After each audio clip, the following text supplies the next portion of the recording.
are fully aware that there is a very large number of unexplainable objects flying around. Never mind.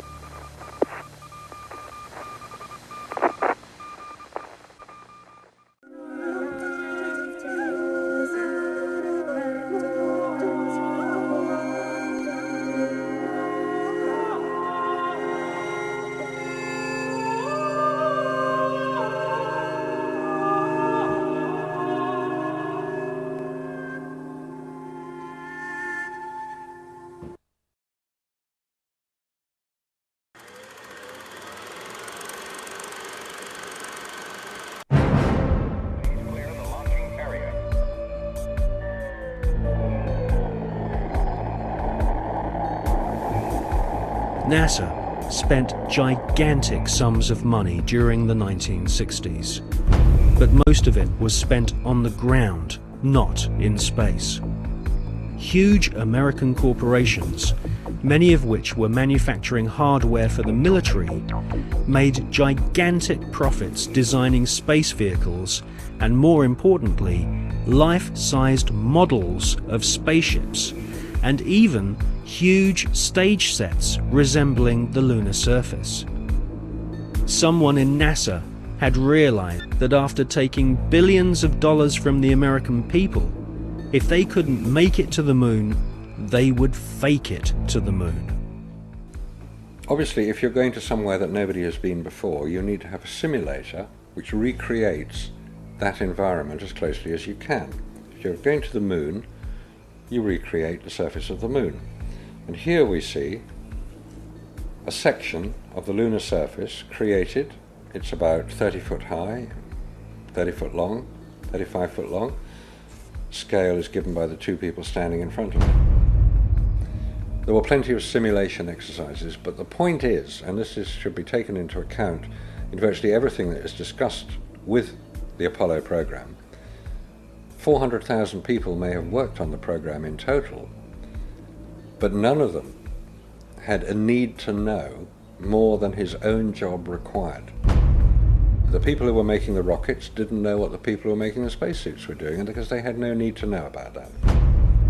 Their job was to make the best models and the best simulation of the lunar surface that they could. And if we come up to this picture here, we see the three scales on which these models were built. We have here the whole moon as one unit.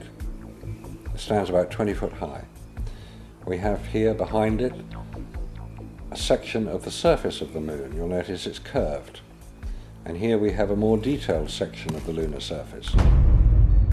What you're saying is that the images which we're told show a camera pointing out the window of the lunar module as it's coming into land on the moon could well have been filmed previously using these large-scale models. That's right. It could well be that what we are looking at are films of realistic models.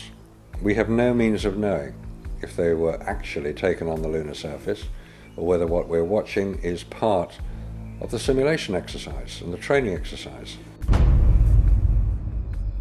And you'll notice here on these models there is a camera track. A camera starting at this end, coming down here, would approach the moon, or appear to approach the moon, and become ever closer towards it. It's exactly what you would expect to see if you were flying to the moon. This is a simulation rig that was built. This is the command and service module of the Apollo program. And you'll notice that the window here looks out onto a block here. And there's another one here. They're curved. These are the screens onto which the lunar surface was projected as the craft made a simulated approach towards the lunar surface. Is what we're seeing a mixture of fact and fiction? It is fact. It is fiction. It's mixed together. It's hard to separate them until you examine it closely. If a spacecraft is in deep space, the only possible explanation for a light seen through the window of the spacecraft is the sun. It's the only bright light in space. If it's not the sun, then it has to be some other artificial light, which implies that that particular image is possibly fiction. July 1961. NASA was soon being criticized for the flimsy construction of their hardware. The first orbital capsules did not even have windows in them for the astronauts to look out of. One of the most vocal critics was one of NASA's most respected astronauts, an all-American hero named Virgil Gus Grissom, who almost drowned when recovery helicopters were unable to lift his space capsule from the sea. After a successful journey into space, Gus Grissom almost died through NASA's bad planning. Or was this an early attempt to silence Gus Grissom?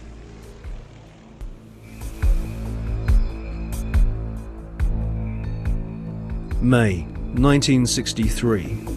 Astronaut Gordon Cooper experiences re-entry problems in his Faith 7 rocket ship. 7, 6, 5, 4, 3, 2, 1. Roger, have a lift off and the clock is operating. Start the clock. Take my 7, base 7 on the way.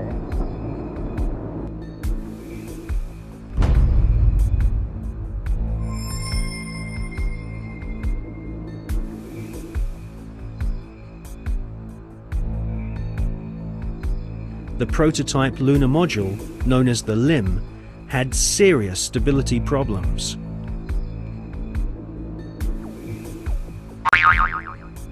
At this stage, there was no guarantee that even if NASA managed to get a spaceship orbiting the moon, they could land safely without killing the crew.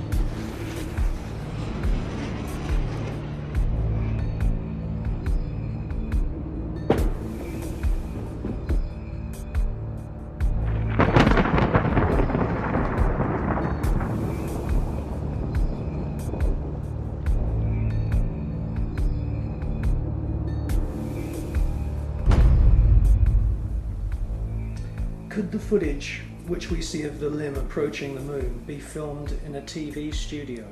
It was filmed in a TV studio. There's absolutely no doubts whatsoever about that. And the way that this film was created was by the use of models. There's nothing secret about the models. They exist. You can go and see them today. The models were very lifelike, very realistic.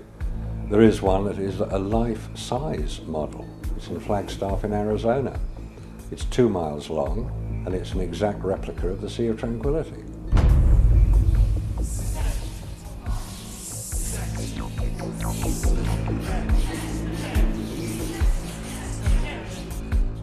The photographs were used to create from those images the replica of the Sea of Tranquility, so that if it was flown over in a helicopter, it would appear as if it was a spacecraft approaching a similar area to land.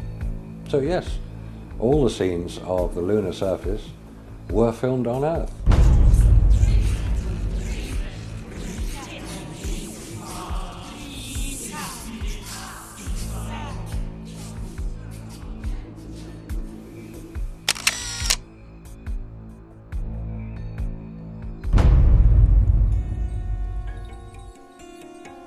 June 1965. Gemini 4 is launched and the first man walks in space. Flight departure started. I'm going to drag it a little bit so I don't want to fire the gun yet. Okay, I'm out. Okay, now, hold the ring.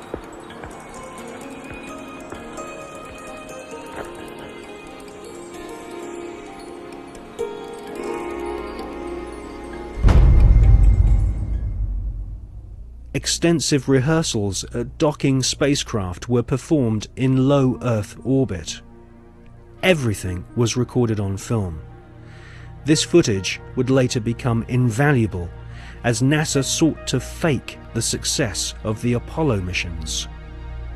Meanwhile, more problems occurred. On Gemini 9,